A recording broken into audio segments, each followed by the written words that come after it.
இல்லக விளக்கது இருள் கெடுப்பது, சொல்லக விளக்கது சோதி உள்ளது, பல் அக விளக்கது பலரும் காண்பது, நல்லக விளக்கது நமச்சிவாயமே. வணக்கம் அஸ்ட்ரோ பக்தி டாக்ஸ் நேயர்களுக்கு. நான் உங்கள் நண்பன் doctor KR Ramesh, Prajapati financial astrologer. வணக்கம் நண்பர்களே. பலவிதமான சுவையான கிரக மூவ்மெண்ட்டுகளெல்லாம் நார்மலாக நடந்துகிட்டு இருக்கோம் செலஸ்டர் சிஸ்டம் உடைய வானவெளியில்.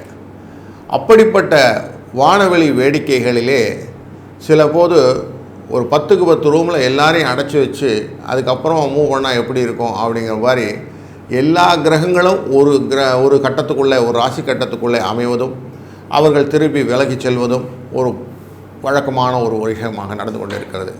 இதற்கு முன்னே நாம் பார்த்துருக்கிறோம். கோவிடுக்கு முன்னாடி 2016-17 அந்த ரேஞ்சில் பார்க்கும்போது தனுசு ராசிக்குள்ளார அனைத்து விதமான கிரகங்களும் ஒரு சேர்க்கையை கொண்டு வந்தது. ஆனால் அந்த இடம் போராட்ட களம் தனுசு அப்படிங்கும்போது அந்த போராட்ட களத்தினுடைய எஃபெக்ட்டு அந்த இடத்தில்தான் மகாபாரதம் என்ற போர் என்ற உச்ச காலத்திலே இருந்தது. அந்த 14 நாள் போர் இருந்தது அப்படிங்கிற அந்த எஃபெக்ட்டு. அப்புறம் கண்டினியூஸாக 3 கிரகணங்கள் வந்தது. அந்த கிரகணங்களினால் உடைய எஃபெக்ட்டுன்னு நிறைய எஃபெக்டை அடிஷ்னலாக போட்டுக்கிட்டோம். அதுலேயும் குருவும் சனியும் பார்த்து கொண்ட எஃபெக்டில் வரக்கூடிய சுனாமி மாதிரி விஷயங்கள், இப்படி பலவிதமான கிரக மாற்றங்களே இந்த கிரகங்கள் தன்னுடைய பரிமாற்றங்களினாலும் பார்வைகளினாலும் ஏற்படுத்தக்கூடிய விஷயங்களை நம்ம பார்ப்போம். அப்படி பார்த்தபோது தான் நிறைய நேச்சுரல் கலாமிட்டி அப்படின்னு சொல்லுவோம், இயற்கை அழிவுகள் அப்படின்லாம் உண்டு. நம்ம எதிர்பாராத விஷயங்களெல்லாம் நடந்தது அப்படின்னு பார்க்குறோம். இப்படிப்பட்ட நிகழ்வான ஒரு விஷயந்தான் இப்போது மார்ச் 30ஆம் தேதி மீன ராசிக்குள்ளரே இதே மாதிரி சூரியன், சந்திரன், சனி, சுக்கிரன், ராகு மற்றும் புதன் இவர்களெல்லாம் சேர்கிறார்கள். இந்த ராகு சாயா கிரகம் எடுத்துக்கிட்டோம்னா மற்ற 5 கிரகங்கள் ஒன்றாய் சேர்வது அப்படின்னு வைத்துக்கொள்ளலாம். எப்போ சூரியன், சந்திரன், ராகுவுடன் தொடர்பு வந்ததோ அன்றைக்கி கிரகணம்னு பேர், சூரிய கிரகணம் வந்துடும் அன்றைக்கி. அதனால் அந்த டேயில் சூரிய கிரகணம். ஆனால் இந்தியாவில் தெரியாது. ஆனாலும் கிரகணோட எஃபெக்ட் இருக்குமானா இருக்கும் அப்படின்னு வச்சுக்கணும். ரெண்டாவது முக்கியமான விஷயம், இதில் புதன் அப்படின்னு இருக்கிற நீச்ச கதி அப்படின்னு போவார். அதனுடைய தன்மையை இழக்கக்கூடிய அவர் வக்ரகதியிலே நீச்சமாகிறார் அப்படின்னு பார்க்குறோம். சுக்கிரனானவர் உச்சகதிக்கு போவர், அவரும் வக்ரகதியில் இருக்கிறார்னு பார்க்கிறோம். சனி என்ற பகவான் கும்பராசியிலிருந்து 29ஆம் தேதி 30ஆம் தேதி உள்ளார். அப்போ தான் வீட்டுக்குள்ளே நுழையிறார் அப்படின்னு 30ஆம் தேதி உள்ளே வருவார். இப்படி எல்லாருமே அந்த காலகட்டங்கள் ரொம்ப வித்தியாசமான நாட்களில் இருக்குது. அதில் இன்னும் சுவையானது என்னென்னா, இந்த வீட்டுக்குரிய எங்கே உட்காந்துருக்கிறார் அப்படின்னு பார்த்தா 3ஆம் இடம்னு சொல்லக்கூடிய இடத்துல, இந்த வீட்டினுடைய 3ஆம் இடம் முயற்சி ஸ்தானம் அப்படிங்கிற இடம். அங்கே குரு அமர்ந்திருப்பார். அவர் குருவுடைய அமர்ந்தல் இவருடைய பரிவர்த்தனை யோகம்னு சொல்லுவாங்க. சுக்கிரனுக்கும் குருவுக்கும்லாம் பரிவர்த்தனை யோகம், ஒருத்தர் வீட்டில் மாற்றி உட்கார்ந்துருக்கிறது. அப்படிங்கிற போது மாற்றி உட்காரக்கூடிய சுக்கிரனுடைய வீடு வக்ரம் என்ற இடத்துல அமர்ந்திருப்பதும், குருவானவர் 3ஆம் இடத்துல ரிஷபத்தில் அமர்ந்திருப்பதும் எப்படி நமக்கு எஃபெக்ட் இருக்கும் அப்படிங்கிறதையும் நம்ம பார்க்க வேண்டியிருக்கு. இவங்க எல்லாரையுமே, இந்த கிரகங்கள் எல்லாரையுமே, கேதுன்னு ஒரு கிரகம் இருக்குது. அந்த கிரகம் சாயா கிரகம், அவர் 7ஆம் பார்வையாக பார்க்க கொண்டார். இந்த கேது தான் பல விதத்திலும் தனத்தை கொடுப்பவரும் தனத்தை பிடுங்குவரும். அதாவது பாம்புல இன்னொரு பாம்பு தலை அப்படின்னு சொல்லுவோம் இல்லையா, தலை, பாம்பு தலை பார்த்துக்கிட்டு இருக்குன்னு அர்த்தம். கருணாகம் பார்த்து கொண்டு இருக்கும்போது இருக்கக்கூடிய விஷயங்கள் எப்படி இருக்கும் அப்படின்னு நல்ல ஒரு சுவாரஸ்யமான விஷயங்களும் இதில் இருக்கிறது. இதனால் ஒரு பயம் வரும், எங்களுக்கு எப்படி இருக்கும் அப்படின்னு ஒவ்வொருத்தரும் கேட்போம் இல்லையா. எங்கள் ராசி நல்லா இருக்குதுங்களா, மீன ராசிக்குள்ளே இத்தனை பேர் அமகலம் பண்ணால் மீன ராசி நல்லா இருக்குமா அப்படின்லாம் ஒரு கேள்வி வரும். அப்படிப்பட்ட கேள்விகளுக்கு நாம் தொடர்ந்து பதிலை ராசிகள் வழியாக பார்ப்போம். வணக்கம் மேஷராசி அன்பர்களே. காலச்சக்கர புருஷன் அப்படின்ற பொறுத்தல முதல் ராசியானவர் நீங்கள் எதனுமே முதன்மையாக இருக்க வேண்டும் அப்படிங்கிற எண்ணத்துலேயும் இருக்கக்கூடிய ஆசாமிகள். அதுலேயும் எடுத்ததுமே அஸ்வினி நட்சத்திரம் அப்படிங்கிற நட்சத்திரத்தை கொண்டதுனால நுணுக்கமாக ஆராய்ந்து எதையும் மனசுக்குள்ளே எடுத்துக்கொள்ளணும் என்றதை ரொம்ப கிளியராக இருக்கக்கூடிய ஆசாமி. அடுத்ததாக பரணி நட்சத்திரம் அப்படிங்கிறது எதையுமே கொடுத்ததை நான் என்ன வேலை செய்யணும்னு அதுக்கேற்ற மாதிரி பிளான் பண்ணக்கூடிய கெப்பாசிட்டியும் உண்டு உங்களுக்கு. கார்த்திகை நட்சத்திரம் அப்படின்னோடனே அதனுடைய முதன்மை தன்மையை எடுத்துக்கொள்ளக்கூடிய இந்த 3 நட்சத்திரத்தை ஒருங்கே அமைந்த மேஷராசிக்காரர்கள் நீங்கள். அதனால் உங்களுக்கு 12ஆம் இடத்தில் இருக்கக்கூடிய ஒரு விஷயமானது மீனராசி. அந்த மீன ராசிக்குள்ளரே வருகிற மார்ச் 30ஆம் தேதி, பங்குனி மாதம் 16ஆம் தேதி 5 கிரகங்கள் ஒன்றாக சேர்ந்து, சாயா கிரகம் என்ற ராகுவோடு சேர்ந்தால் 6 கிரகங்கள் ஒன்றாக சேர்ந்து ஒரு கூட்டமைப்பாக இருக்க போகிறது. அது மட்டும் இல்லாமல் உங்களுடைய ராசிக்கு 2ஆம் இடத்திலே குருவானவர் அமர, உங்கள் ராசிநாதர் 3ஆம் இடத்திலே அமர்வதும், உங்கள் ராசியின் 6ஆம் இடத்திலே கேது அமர்வதும் ஒரு நல்ல ஒரு அமைப்பாக இருக்குமா? அதனால் உங்களுக்கு வாழ்க்கையிலே எப்படிப்பட்ட பலன்கள் வரும் என்று நாம் தொடர்ந்து காணப்போகிறோம். பொதுவாக உங்களுக்கு ராசிக்கு நல்லவர் யாருன்னாக்க செவ்வாயே நல்லவர் தான் உங்களுக்கு. ஏன்னா உங்கள் ராசிநாதர் எப்போவுமே உங்களை எப்பவும் கைவிட மாட்டார். அவர் உங்களுக்கு 8ஆம் இடத்து அதிபதியானதனாலும் தனத்தை கொடுப்பார், மனசில் கொஞ்சம் வலிமையும் கொடுப்பார். அவருடைய வலிமையினால் தான் நீங்கள் முன்னேறி நின்று போயிட்டு எல்லாத்தையும் செய்யணும்னு ஒரு உத்வேகம் வருது. அந்த உத்வேகத்துக்கு காரணமானவரே அந்த செவ்வாய் தான். அதனால் செவ்வாய்னா இப்போ பதட்டம் இருக்கும், போராட்ட குணம் இருக்கும், செஞ்சிடணும், எந்த காரியத்தையும் கொடுத்தாலும் எஸ்ஆர் அப்படின்னு வந்து நிற்பாங்க. ஒரு விளையாட்டுக்கு சொல்கிறது எப்படி சொல்லுவோன்னா, இந்த ஒரு சினிமாவில் இப்போ 4வது மாடியிலேருந்து குதின்னா உடனே அந்த இவர் குதிப்பார். அப்படிப்பட்ட எதிர்பார்க்காம செயல்கூடிய எல்லாம் தைரியம் அப்படிங்கிற முதல் சாதனத்தை கொண்டவர் செவ்வாயே, தைரியத்துக்குள்ளவர். அந்த செவ்வாயின் மேஷராசி உங்களுக்கு தைரியத்தில் எக்ஸ்ட்ரீமில் இருக்கிறவர். உங்களை கொஞ்சம் டிஸ்டர்ப் பண்ணக்கூடிய விஷயங்களாக இருக்குமா இருக்காதா அப்படிங்கிறத செக் பண்ணுவோம். இப்போ உங்களுடைய 2ஆம் இடத்தில் இருக்கக்கூடிய ஒரு குரு எப்போயுமே 2ஆம் இடத்துல இருந்தால் காசு கொடுத்துருவார். அதனால் உங்களுக்கு காசு கொடுக்கறதுக்கான வழியை கொடுத்து விட்டார் அப்படின்னு வைத்துக்கலாம். உங்களுடைய ராசிக்காரர் 3ஆம் இடத்தில் இருக்கிறார். அவரும் 3ஆம் இடம் அவருக்கு சிறப்பான இடம். அதனால் தானம் லாபத்தை கொடுத்து விடுவார். 6ஆம் இடம் என்ற இடத்துல இருக்கக்கூடிய கேது, நார்மலாக கேது 6ல் இருந்தால் லக்ஷ்மி கடாட்சம்னு சொல்லுவோம். அதனால் அவரும் பணம் கொடுத்துருவார். அப்போது இமீடியட்டாக ஏற்கனவே இருக்கிறவங்க நல்லவங்களாக இருக்காங்களான்னா 3 பேரும் நல்லவங்க இருக்காங்க, ஒன்றும் பிரச்சனை கிடையாது. அப்போ அடுத்து இந்த பக்கம் போய் பார்க்க போகிறோம். 4ஆம் இடத்துக்கு அதிபதியும் 5ஆம் இடத்துக்கு அதிபதியும் எப்படி இருக்கிறாங்க அப்படின்னு பார்க்கும்போது, இந்த 4, 5ன்றது சந்திர சூரியன் அப்படின்னு வச்சுக்கிட்டா, இவங்க 2 பேரும் 12இல் மறைவது இல்லை 12ஆம் இடத்தில் இருப்பது அப்படின்னு வைத்துக்கொண்டோம்னா, இவங்க 2 பேரும் என்னென்னா நார்மலாகவே 12ஆம் இடம்னாலே விரயஸ்தானம், 4ஆம் ஸ்தானம் சுகஸ்தானம் சொல்லக்கூடிய விரயஸ்தானத்துக்கு போகிறார். அதிர்ஷ்டஸ்தானத்துக்காரர் விரயஸ்தானத்துக்கு போகிறார். அப்போ விரயம் இருக்கும்னு அர்த்தமாயிடுச்சு. கொஞ்சம் செலவு இருக்கும் இவங்க சேர்க்கையினாலே.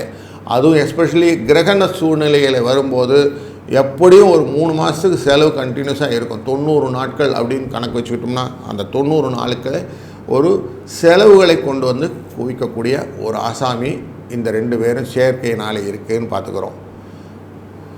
உங்களுடைய 3ஆம் இடத்துக்கும் 6ஆம் இடத்துக்கும் சொந்தக்காரன் புதன், இவர் மீனராசியிலே நீச்சம் அடைவது அப்படிங்கிற ஒரு காரியம் உண்டு. நீச்சம் அடைகிறதுனா அவருடைய தன்மையிலேருந்து இறங்கி கொள்வது.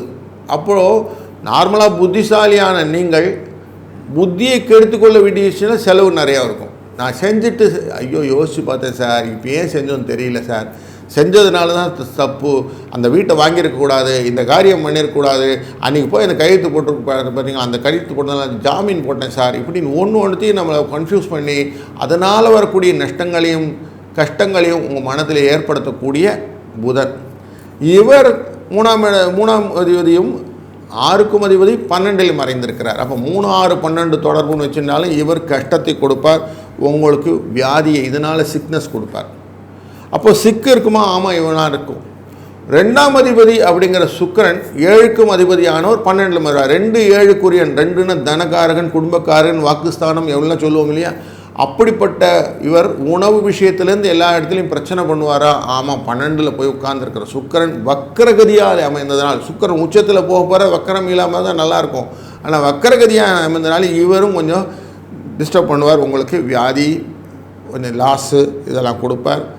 ஆனால் ஓரளவுக்கு அங்கே அயனபோக சுகம் அப்படிங்கிறதுனால வீட்டில் இருக்கக்கூடிய விஷயங்கள்லாம் கொஞ்சம் சுகமாக இருக்கும், அதில் கொஞ்சம் லாபம் கிடைக்கும். அதனால் கொஞ்சம் வீட்டுக்குள்ளே இருக்கும்போது நமக்கு ஒன்றும் பிரச்சனை இல்லை சார், வெளியில் போனால் தான் சார் பிரச்சனை வருதுன்னு சொல்லுவீங்க. அந்த மாதிரி சூழ்நிலையை உங்களுக்கு ஏற்படுத்தி கொடுக்கக்கூடிய சூழ்நிலை இருக்கிறது. இந்த சரராசி அப்படின்னு சொல்லக்கூடியது தான் உங்கள், அது வேகமாக நீங்கள் திங்க் பண்ணி அடுத்தடுத்து என்ன நடக்கணும்னு ஒரு கோர்வையை அடிச்சுட்டு போயிட்டே இருப்பீங்க. அப்படிப்பட்ட வேகத்தை கொண்ட நீங்கள் உங்களுடைய 2ஆம் அதிபதியும் 7ஆம் அதிபதியும் ஆன சுக்கிரன் இவர் போய் உங்களுக்கு ஒரு நல்ல பலமான இருக்கக்கூடிய இடமா 12 இடத்துல இருக்காருன்னா கொஞ்சம் வீக்கான இடத்துல வக்கரகதியில் இருக்கார் சார் அப்படின் போது உங்கள் வீட்டில் இருக்கக்கூடிய விஷயங்கள் எல்லாம் கொஞ்சம் உங்களுக்கு மாறாட்டமாக இருக்கும். அதனால் கணவன் மனைவிக்குடைய கொஞ்சம் பிணக்குகள்லாம் வருவதற்கு வாய்ப்பு உண்டு. சரிங்க, எனக்கு ரொம்ப நல்லவனை யாராவது சொல்லுங்கன்னா சனி 11ஆவது அதிபதி, இவர் தான் மாரகஸ்தானாதிபதி அப்படி சொல்லக்கூடியவர். இவராக நல்லா இருக்காருன்னு இவர் அங்கே உட்கார்ந்துட்டார், 12ஆம் இடத்துக்கு போகிறார். அப்போ செலவுக்கு ப்ரிடாமினெட்லி இருக்கும் அப்படின்னு மைண்ட் வச்சுக்கலாம். குரு கொடுக்க போகிறார், செவ்வாய் உங்கள் ராசிநாதன் கொடுக்க போகிறார், அதே கேது கொடுக்க போகிறார். கொஞ்சமாக கொடுக்கக்கூடிய சுக்கிரன் வச்சுட்டா மற்ற எல்லாரும் கொஞ்சம் உங்களை கஷ்டப்படுத்தக்கூடிய சூழ்நிலைகள் இந்த காலத்தில் இருக்கும் அப்படின்னு புரியுறது. அப்போது நம்ம கொஞ்சம் ஜாக்கிரதையாக செலவை கரெக்டாக லைன் பண்ணிவிட்டு கரெக்டாக பிளான் பண்ணின எக்ஸ்பென்சஸ் மட்டும் பண்ணுறது, தேவையில்லாத எக்ஸ்பென்சஸ் எல்லாம் நிறுத்திக்கிறது, தேவையில்லாமல் கையெழுத்து போடுறது, ஜாமீன் கையெழுத்து போடுறது, புதுசாக எதனா பில்டிங் வாங்கணும், அத்தை வாங்கணும், பூமி ரிலேட்டடான மேட்டர்லாம் வாங்கணும், நிலபுலங்கள் எல்லாம் பரிவர்த்தனை செய்யக்கூடியும் கொஞ்சம் அவாய்ட் பண்ணி கொஞ்சம் கேர்ஃபுல்லாக ஹேண்டில் பண்ணிங்கன்னா இந்த பீரியட் அழகாக தள்ளி விட்டுடலாம். இல்லைன்னா என்ன பண்ணுவோம், இதனுடைய சிக்கலை இன்னொரு 90 நாளைக்கு நம்ம இழுத்துகிட்டே இருப்போம். இன்னொரு 3 மாதத்துக்கு இதை பற்றி பேசிகிட்டே இருப்போம். அது எனக்கு அன்றைக்கி பண்ணினேன் சார் அந்த தப்புனால அப்படிங்கிற ஒரு வேர்டு நம்ம மைண்டில் ஹண்ட் ஆகிட்டே இருக்கும். அதனால் கொஞ்சம் கவனத்தோடு இருந்தால் சரியாயிடும். சரி, இதை எப்படி ஓவர் கம் பண்ணுறது, இதுக்கு எதனா பரிகாரம் உண்டா அப்படின்னாக்க, உங்களுக்கேன்னு இருக்கவரே உங்கள் ராசிநாதர் முருகன், செவ்வாய் அப்படின்னால முருகன் வந்துடுவார். முருகனை எவ்வளோ தூரம் சொல்லுவார், முருகனை நினை மனமே அப்படின்னு சொல்லுவாங்கள்ல, அது மாதிரி முருகனை நினை மனமே நலங்கள் வரும் வரும் தினம் தினமே அப்படின்னு சொல்கிறது தான். தினமும் எழுந்து முருகா முருகா முருகான்னு வார்த்தையை எல்லாம் சொல்லிகிட்டே இருங்க. ஆட்டோமேட்டிக்காக அவங்களுக்கு வரக்கூடிய கஷ்டங்கள் எல்லாம் நிவர்த்தி செய்து விட்டுவார். அதே மாதிரி சஷ்டி விரதம் இருக்கிறது உங்களுக்கு ரொம்ப நல்லது. இந்த பீரியட்லேருந்து சஷ்டி விரதம் இருக்கிறது வச்சுக்கிடுங்க. ஒரு 7 சஷ்டி விரதம் கம்ப்ளீட்டாக அமைதியாக சஷ்டிக்கு விரதம் இருந்துட்டு தேனால் அபிஷேகம் செய்வது அப்படின்னு ஒரு உபகாரம் உண்டு. தேனை கொஞ்சம் பாட்டில் வாங்கி தேனை கொண்டு சுவாமிகிட்ட கொடுத்து அபிஷேகத்துக்கு கொடுங்க. இப்படி கொடுத்தா என்ன ஆகும்னாக்க, உங்களுக்கு பூமி விவகாரமான செயல்கள், வாகன விஷயமான செயல்கள், வீட்டில் திருமண தடைகள், குழந்தை பேருக்கான வெயிட் பண்ணிட்டு இருக்க விஷயங்கள், இது எல்லாமே நடத்தி கொடுக்கும். அதே மாதிரி குழந்தைகள் படிக்காமல் சில குழந்தைகள் இப்போ படுத்துவாங்க, அவங்க படிக்கிறதுக்கான வாய்ப்புகள் எல்லாம் ஏற்படுத்துக்கும். வெற்றி வாய்ப்புகள் எல்லாம் ஒரு வாசலை திறந்து விட்டு இருந்தால் போங்க ராயலாக போகலான்னு ஒரு நல்ல விதமான தடைகளை நீக்கக்கூடிய விஷயங்களாக முருகனுடைய அருளாலே செய்வார். அவருடைய வேல் வெற்றிவேல் வீரவேல்னு சொல்லுவோம். ஆனால் வேல் மாறல் அப்படின்னு ஒரு பதிகம் உண்டு. இந்த வேல் மாறலை தினமும் படிப்பதும் ரொம்ப நல்ல பலனை கொடுக்கும் என்பதனாலே இதை செய்தீர்களானால் உங்களுக்கு இந்த 5 கிரக சேர்க்கை ராகுவோடு சேர்த்து 6 கிரக சேர்க்கையானது அப்படி மழை போல் வந்து சார் பனி போல் நீங்கிடுச்சு, பெரிய கஷ்டம் ஒன்றும் இல்லை, எனக்கு இந்த விஷயத்தில் ரொம்ப நல்லது தான் நடக்குது அப்படின்னு சொல்லிடுவீங்க. அதனால் முருகன் அருளாலே அனைத்து விதமான நன்மைகள் உண்டாகட்டும். வாழ்க வளத்துடன். வணக்கம் ரிஷபராசி அன்பர்களே. எதை செஞ்சாலும் நான் கரெக்டாக செக் பண்ணி தான் செய்வேன். எனக்கு மனசில் என்ன பட்டுதோ அதை தான் செய்வேன். அடுத்தவன் எதை சொன்னாலும் நான் டீவியேட் ஆக மாட்டேன் அப்படின்னு ஒரு நல்ல ஃபேமாக ரெஸ்ட்ரிக்டடாக இருக்கக்கூடிய பர்சன் நீங்கள். அவ்வளோ சீக்கிரம் உங்களை யாரும் டிஸ்டர்ப் பண்ணி அவங்க இன்ஃப்ளூயன்ஸ் பண்ணுறதுங்கிறது பிரம்ம பிரயத்தனம் அப்படின்வாங்க. அப்படிப்பட்ட உங்களுக்கு உங்கள் ராசிக்குள்ளேயே அமர்ந்திருக்கிறார் ஒரு குரு அப்படிங்கிற தனகாரகன். 2ஆம் இடம் அப்படிங்கிறது 12க்குரியவனும் அவர்தான், 7க்குரியன் 7 12க்குரியவனான செவ்வாய் அமர்ந்திருக்கிறார்.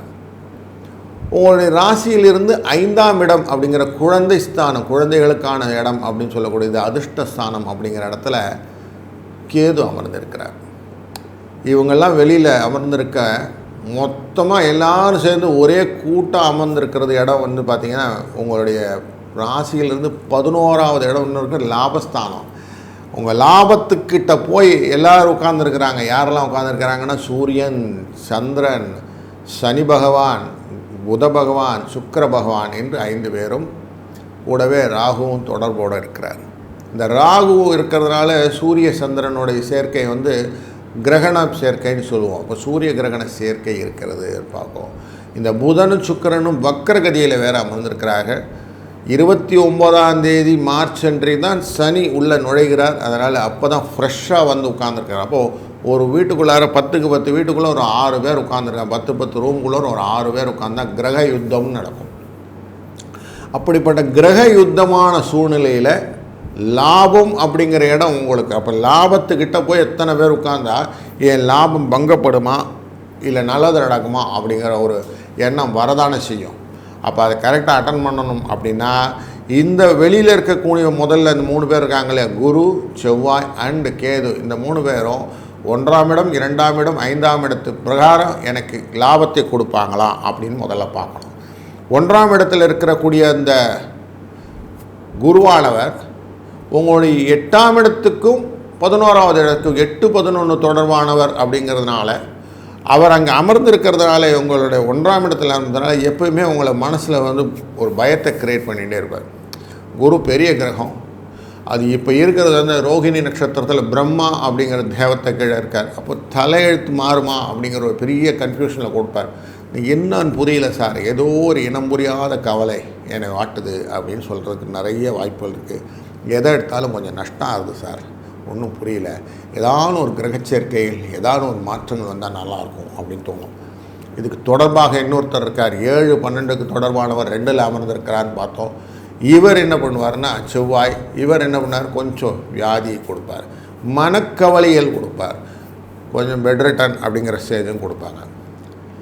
5ல் உட்கார்ந்துருக்கிற கேதுவான் நல்லா இருக்கார். ஆனால் நார்மலாகவே இருக்கிறதையே கெடுக்கிறவர் அவர். ஒழுங்காக போயிட்டு இருந்த வண்டி நிற்கும், ஒழுங்காக போயிட்டு இருந்த விஷயங்கள்லாம் டக்குன்னு செலவு வச்சுட்டே இருக்கும். வீட்டில் புதுசாக எழுத பார்த்திங்கன்னா டியூப்லைட் ஒர்க் பண்ண இல்லை, எரியாது, இல்லை ஏசியை போட்டால் ஏசி ஒர்க் பண்ணாது, எதையான ஒன்று செலவு வச்சுக்கிட்டே இருக்கும். மாற்றி செலவுகள் இருந்துக்கிட்டே இருக்கக்கூடிய ஒரு சூழ்நிலையை கொடுத்துக்கிட்டு இருக்கிறார். இந்த மாதிரி சூழ்நிலை ஏதாவது ஒருத்தராவது நல்லா இருக்காங்க, எனக்கு நல்லதை மட்டும் சொல்லுங்கள் பார்ப்போம் அப்படின்னா, உங்களுக்கு 11ஆவது இடத்தில் இருக்கக்கூடியவர் 3ஆம் இடத்து அதிபதியும் 4ஆம் இடத்து அதிபதியும், இவங்க 2 பேரும் சந்திர சூரியன் சேர்க்கை அப்படின்னு வச்சுருக்கிறோம் இல்லையா. அது ஒரு நாள் அப்படி இருந்தால் கூட காரிய வெற்றியை கொடுக்கக்கூடியவர்கள் 2 பேரும் ஒன்றா சேர்ந்துருக்கிறாங்க. அதனால் சந்தோஷமும் காரிய வெற்றியும் ஒன்றா உட்காந்துருக்கு லாபத்தில். அதனால் இது ஒரு ப்ளஸ் பாயிண்ட். உங்களுக்கு டக்குன்னு காசு வரதுக்கான வாய்ப்புகளை ஏற்படுத்தி கொடுப்பார். இந்த அருங்குருகம் அப்படி ஒரு 90 நாளைக்கு ஓட்டுவாங்க. அப்போ 3 மாதத்துக்கு உங்களுக்கு நல்ல ஒரு ஆப்பர்ச்சுனிட்டி டக்குன்னு நடக்க போகிறதுன்னு வச்சுக்கோங்க. சுக்கிரன் மீன ராசிக்குள்ளரே உச்சமாவார் உங்கள் ராசிநாதன். இப்போ பரிவர்த்தனை யோகத்தில் குரு வந்து இங்கே உட்கார்ந்துருக்கிறார் உங்கள் ராசிக்குள்ளாரே. அவருடைய இடத்துல வந்து சுக்கிரன் அமர்ந்திருக்கிறார். ஆனால் வக்ரகதியில் அமர்ந்திருக்கிறார். அதனால் எதிர்பாராமல் ஏதோ ஒரு விஷயத்தில் ஏதோ கூப்பிட்டாங்க, ஃப்ரெண்டு கூப்பிட்றாங்க, இல்லை ரிலேஷன்ஸில் யார் வீட்டிலன்னு நல்ல ஒரு போஜனம் சாப்பாடு விஷயங்கள்லாம் நல்லா இருக்குது, விசேஷங்கள்லாம் நடக்குது, விருந்து நடக்குது, வாங்கன்னு கூப்பிடுவாங்க, நீங்கள் போயிட்டு சாப்பிட்டுட்டுலாம் வரலாம். அதே மாதிரி உங்களுடைய ராசியினுடைய 2ஆம் இடத்தில் இருக்கக்கூடியது புதனுடையது. 2க்கும் 5க்கும் உரியவன் பஞ்சாமதிபதினு சொல்லக்கூடாது. தனத்துக்கும் 5ஆவது இடத்துக்கும் இருப்பவர். அவர் லாபத்தில் இருந்தால் டெஃபினட்டாக உங்களுக்கு நிறைய வரவு உண்டு. அதனால் எப்படியான ஒரு வந்த மச்சான் நான் உங்களுக்கு வந்து ட்ரெஸ் வாங்கிட்டு வந்து கொடுத்தேன்னு உங்கள் வீட்டிலேருந்து ஏதாவது ஒரு ரிலேஷன் வந்து உங்களுக்கு ஆடை ஆபரணங்கள் கொண்டு வந்து பொருட்சேர்க்கைகள்னு சொல்லுவோம், எதாவது வந்து கொடுத்துட்டு போவாங்க. இந்த விஷயமும் நல்ல விஷயம் நடக்கிறதுனால சந்தோஷமாக இருக்கலாம். உங்களுக்கு கெடுதல் பண்ணக்கூடியவர் நீங்கள் பயந்துக்கிட்டு இருந்த இந்த 9ஆம் இடத்து 10ஆம் இடத்துக்கு அதிபதியான சனி கிரகம் ரொம்ப நல்ல விஷயத்துக்கு போகிறார். 11ல் வந்துட்டு அவர் லாபத்தை கொடுப்பார். 11ல் அவரோட சேர்ந்து தொடர்பாக கொடுக்கக்கூடிய ராகு, அவர் சேர்ந்து 2 பேர் சேர்ந்து என்ன பண்ணுவாங்க, உங்கள் லாபத்தை கன்ஃபார்ம் பண்ணுவாங்க. எப்படியாவது எதாவது பண்ணிங்கன்னா ஏதாவது கடமாக பண்ணிங்கன்னா தனம் வந்துடும். ஸோ ஒரு 90 நாள் அப்படியே வச்சுக்கலாம். இங்கேருந்து 90 நாள்னால் 30ஆம் தேதி மார்ச்லேருந்து வச்சுக்கோங்க.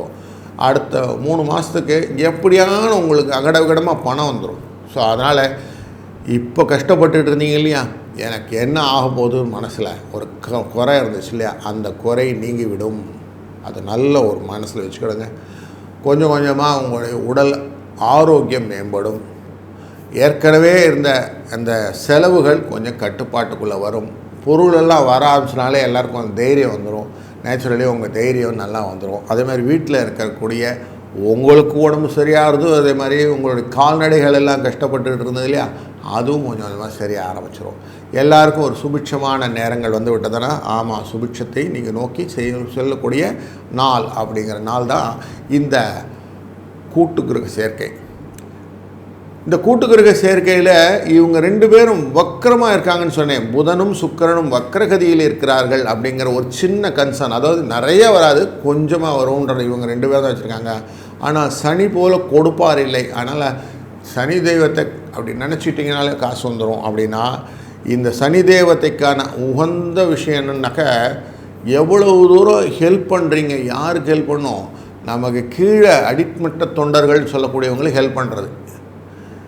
ரோடில் போகிறீங்க, ரோடை கூட்டிகிட்டு இருக்கிறாங்க அந்த தொழிலாளர்கள், துப்புரவு தொழிலாளர்கள், அவர்களுக்கு என்ன முடியுமோ ஹெல்ப் பண்ணுங்கள். அதேமாதிரி வெளியில் வரீங்க, மின் வண்டிகளெல்லாம் எடுத்துக்கொண்டு செல்லுகிறார்கள் சிலவங்கள்லாம் பார்க்குறோம். அவங்கெல்லாம் கஷ்டப்பட்டு கார்ப்பரேஷன்லலாம் ஒர்க் பண்ணுவாங்க, அவங்களுக்கு ஹெல்ப் பண்ணுங்கள். யாரெல்லாம் கீழ்நிலையில் ஒர்க் பண்ணுறாங்க அப்படின்னு பார்த்து அவங்களுக்கு ஹெல்ப் பண்ணுங்கள். அதே மாதிரி உங்களுடைய 12ஆம் இடத்துக்காரர் 2ல் அமர்ந்திருக்கிறார் அப்படின்னா, செவ்வாய் 2ல் அமர்ந்திருக்கிறார், தனகாரகன் இடத்துல அமர்ந்திருக்கிறார்.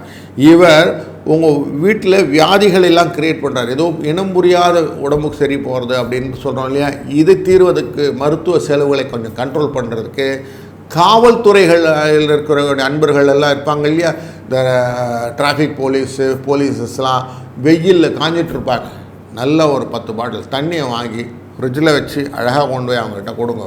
இல்லையா ஐஸ் போட்டு மோர் கொடுங்க, இல்லை வெறும் மோரை வாங்கி கொடுங்க. இப்படி ஏதானு அவங்களுக்கு பண்ணும்போது என்ன ஆகுதுன்னா, அவங்க ரொம்ப நல்ல பிரதர் சூப்பராக கொடுத்தீங்க, இல்லைம்மா சூப்பராக பண்ணீங்க அப்படின்னு ஒவ்வொருத்தரும் வாழ்த்த ஆரம்பிப்பாங்க. இந்த வாழ்த்துக்கள் உங்களுக்கு பரிகாரமாக மாறிவிடும். அதனால் இது ஒரு நல்ல பரிகாரமாக வரக்கூடிய நாட்கள் எல்லாம் வெயில் காலமாக இருக்கிறதுனால இதை நீங்கள் செய்யும்போது இவர்கள் மூலம், அதாவது உடுப்பு ஆடையை வந்து யூனிஃபார்ம் அப்படின்னு சொல்லக்கூடிய ஒர்க்கர்ஸ், அவங்களுக்கெல்லாம் நீங்கள் ஹெல்ப் பண்ணும்போது அப்படியே சனி பகவான் உங்களுக்கு ஹெல்ப் பண்ண ஆரம்பிச்சிடுவார். இது ஒரு சூட்சமம். அதனால் சனி நல்லவர், கொடுக்க போகிறார். எப்படி கொடுப்பார்னா, இவங்களுக்கெல்லாம் செய்ய செய்ய தனம் பெருகும் அப்படிங்கிறதுல ஒரு டவுட்டு வேண்டாம். அழகாக உங்களுக்கு மல்டிபிள்ட்டாக வேணும். அதே மாதிரி கொஞ்சம் மாற்றுத்திறனாளிகள் அப்படின்னு சொல்லுவோம், கால் கை முடியாதவர்கள், இவர்களுக்கு நீங்கள் உதவுவதனாலும் இந்த சனி பகவான் ஆனவர் 11ஆவது இடத்திலிருந்து உங்களுக்கு 3ஆம் இடமாக பார்க்க போகிறார். அப்போது உங்களுடைய காரியங்களுக்கு அனுகூலமான வாழ்க்கை முறையில் உங்களுக்கு ஈஸியாக அமைச்சு கொடுத்துருவார். இப்படி உங்களுடைய தெளிவான விஷயங்கள் எல்லாம் நீங்கள் அழகாக செய்யக்கூடிய ஒரு காலகட்டத்தை நீங்களே அமைத்து கொள்ள முடியும். அப்படி தான் எனக்கு நல்லா தான் இருக்கா சார் இந்த மூமெண்ட்னா, நான் சொல்லலாம் 75லேருந்து 80% நீங்கள் கிளியராக இருக்கீங்க, ஒன்றும் பிரச்சனை இல்லை. ஆனால் தைரியமாக வரக்கூடிய இந்த கிரக சேர்க்கையை வணக்கத்துடன் நீங்கள் எடுத்துக்கொள்ளலாம். வாழ்க வளத்துடன்.